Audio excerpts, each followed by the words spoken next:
the Patreon request this week, as requested by Kyler. Thank you for the Patreon request. If you too want to request a movie for us to watch eventually at some point, probably not anytime soon, some of them are like a year in the fucking queue, you can spend $1 at guapish.com/Patreon, and you can get your movies in the queue. Anyways, back to the movie that got requested. I don't think I actually said the name of it yet.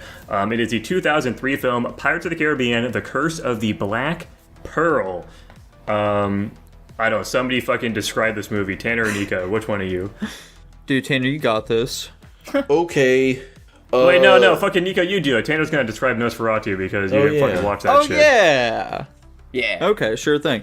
Pirates of the Caribbean, Curse of the Black Pearl is a film all about Captain Jack Sparrow, who lost his darling ship to his treacherous, old-ass crewmates. And so he embarks on a fun little adventure along with his buddies Will and Elizabeth Swan to try and get it back, but they're dead. And this is a ghost story that you best start believing in, cause you're in one. And they eventually are able to get the ship back, and they just kind of get married at the end. It's pretty nice. It's pretty lighthearted, I'd say. Fun fact. Fuck. Sorry, I just gave myself a leg cramp almost. Fun fact. There is a small scab on Jack Sparrow's jawline that gets bigger and bigger throughout the film. Johnny Depp and the makeup artist did that on purpose as a prank. Okay. I was looking at that. I was curious. Bonus fun fact about this movie. Originally, when they were casting the part for Captain Jack Sparrow, they had a completely different character set for him, and then Johnny Depp rolled up on the script and was like, "Yeah, I'm gonna do this my way," and they ended up going with Johnny Depp's version of Captain Jack Sparrow. Thank God, because I think Captain Jack Sparrow is one of the big selling points of this movie. He just has so much personality to him. It's insane. Yeah. I didn't really care that much about Johnny Depp as an actor, but this week has kind of convinced me. He's kind of fucking sick. He's fucking goated. He's a really good actor. Yes.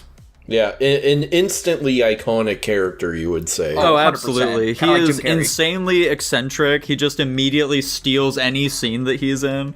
Just like all of his mannerisms, weird speech patterns, and just that swaggering confidence of his. It's phenomenal. I'm a big fan. Oh, yeah. Yeah. What can I say? It's a Pirates of the Caribbean film. I am one to say I fucking love the soundtrack for this movie in its entirety, its series. Oh, I think, phenomenal score. It's right up there with the likes of like Harry Potter and Jurassic Park, Indiana Jones, all those iconic soundtracks. Just when you hear that, da-da-da-da-da-da-da-da-da-da-da, it's fantastic every time. What's fucked up about these like super iconic soundtracks too is like they're like so insanely over years given the lifespan of these franchises that like also like look like when I hear like the Harry Potter theme or the Indiana Jones theme or or this one at in the first movie in the series, I'm always like, it's so fucking cliche, but like, no, dipshit, it's not. Get that shit out of your fucking head. This is what started that shit. It's not cliche at all, retard. They didn't know this theme song jingle was gonna stick potentially. Honestly, it did, which lends a lot of credence towards it. But like, it's like it's kind of like John Wick for me. Where, like, John Wick as a concept, and, like, I fucking joked about his goofy-ass, like, name. His name isn't fucking goofy, but, like, he's been memed to death for so long that I can't take it seriously anymore, regardless of, like, the quality of it. Right, yeah. I think this is my first time, like, seeing this movie front to back, like, continuously, you know? Like, I believe thus far, I've only, like, caught like bits and pieces of it, like whenever it happened to be on like TV or whatever, and because of how many like double crosses and triple crosses and different twists there are in the movie, that is a terrible way to watch this movie. Like, oh yeah. Up until this week when I've seen it through, I genuinely could not even guess what the plot is, because I'm like, I've seen different scenes where everyone seems to be on opposite sides of where they are in other scenes, but seeing it, the correct way, I actually really like that about it. I feel like the plot is very dynamic, where like there's tons of little twists and turns thrown in throughout that actually keep it pretty engaging. Yeah, absolutely. Yeah, going into this film, I had watched these movies as a kid, and I remember liking them, but that's not had a great track record of like actually translating to films I like today. However, actually watching this, I enjoyed it quite a lot. I thought this was a fantastic film overall. Just especially like the action scenes early on are very imaginative, like when Jack and Will are like fighting in the blacksmith foundry, and they're just like constantly like changing like how they're going about their fighting and stuff like that. They're climbing up into the rafters, like using their environment in fun and interesting ways. It's just really cool. I had a great time with it, and again, just the characters, all fantastic. The cool things that they do with the pirates later on with the ghost crew, like when they are just like walking under the water to like invade like the British ship. That part was fucking sweet. Unfortunately, the CGI has not aged super well. Yeah, it could be which better. was it distracted me a bit in the film, but overall I thought it was great. Yeah, I will say the CGI, I agree, it did not age super well, but for a 2003 film, it's really not that bad. Especially, I think, like that final fight scene with Jack fighting Barbossa, where they're like going in between the fucking rays of moonlight and like transitioning between, like looking like a skeleton and looking human. I think it was very well done, and like it actually, they played with the limitations of the technology too, because it was like kind of far away, so it hid the effect a little bit, and it made it look a lot more convincing.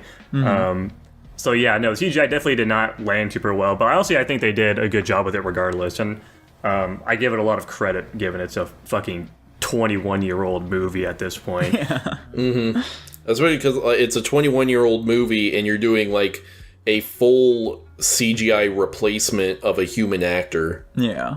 Especially with something as intricate as like the human skeleton. Yeah. For example, other movies that came out in 2003, The Room. I stand, I make my case there. I don't know, I remember somebody rating that movie higher than it's supposed to. Yeah, I mean, you guys pretty much said everything that I was going to say about this movie. The one thing I was actually going to bring up was the fact that how almost seamlessly they made it look when they were having that final fight scene between Barbossa and Jack Sparrow, where they were, it's exactly how Jackson described it, so I'm not really going to go over it again, but, I just like how well, like, that was executed. It's like Tanner said, very dynamic movie. It kept you engaged, and, I can see it being confusing watching it separately, but yeah, no, I really enjoyed everything about this movie. I like how the score always matches the mood of the scene it's set in, and I like how it's all one big score too, obviously, and I don't pay attention to silent moments when there's like no background music playing, but I just like the world that they're setting up too, because you also have that island in like the middle of the movie where like, you only know how to get to this island if you've been there before, and then it's just like the island itself, the concept of it doesn't make a ton of sense. I think it's fun. I think it's an interesting idea, but you just have people constantly stealing, killing, looting, and all that kinds of stuff all the time. It doesn't make a ton of sense. It definitely sets a tone of like, this is a band of misfits and pirates. But yeah, I just like how much personality and character this movie has. That might be due more to the fact of specific characters in the movie than others.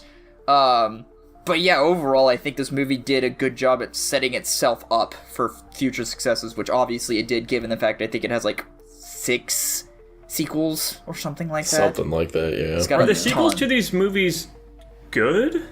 I have no idea. I think the first 2 people like. I don't know about the other ones. There's the ones that followed this one that people liked. There were a couple in the middle there that people kind of fell off, and then I heard that the last couple of ones were actually really good. So I guess we'll see when we get to it. Shout out to this movie for not pulling a Sinbad and having Elizabeth fall in love with Jack. Yeah. That's great. I could very much see a hack writer doing that. Yeah, true. Glad it didn't turn out that way. Very good. Yeah, honestly, Sinbad tainted me. I thought that was going to happen the entire fucking time, and it didn't. I was like, oh, thank God, dude. They actually defied my expectations. That's good. There you go. Oh yeah, one thing I forgot to mention when I was going through my spiel, the costume design and just like environments are really great for this film too. Yeah, I agree. Yep. This was the most expensive movie for a while when it came out. Oh, true. There we go. Or was it this one or was it one of the later ones?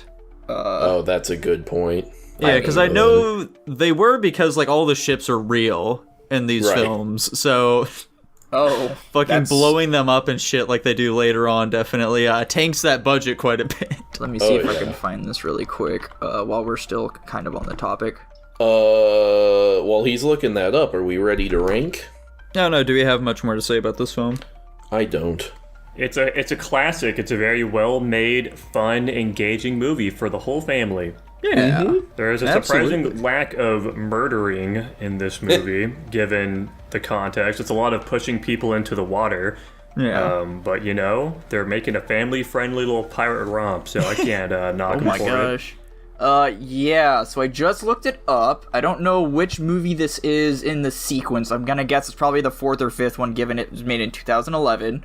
So Pirates of the Caribbean on Stranger Tides initially had a budget of $250 million, but due to inflated production costs, it surged to $379 million. Okay, that was it. Yeah. Damn. Why the fuck Ben-Hur?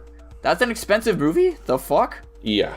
Anything with ships in it is expensive. I guess that, yeah, you can't really fake that shit, I suppose. That's fair. Rankings, Yeah. as we all know, I am a big fan of adventure movies, and also this is just at a base level good, so it both appeals to me specifically and is good. It's a fun, swashbuckling adventure, and I decided to give this one an A+.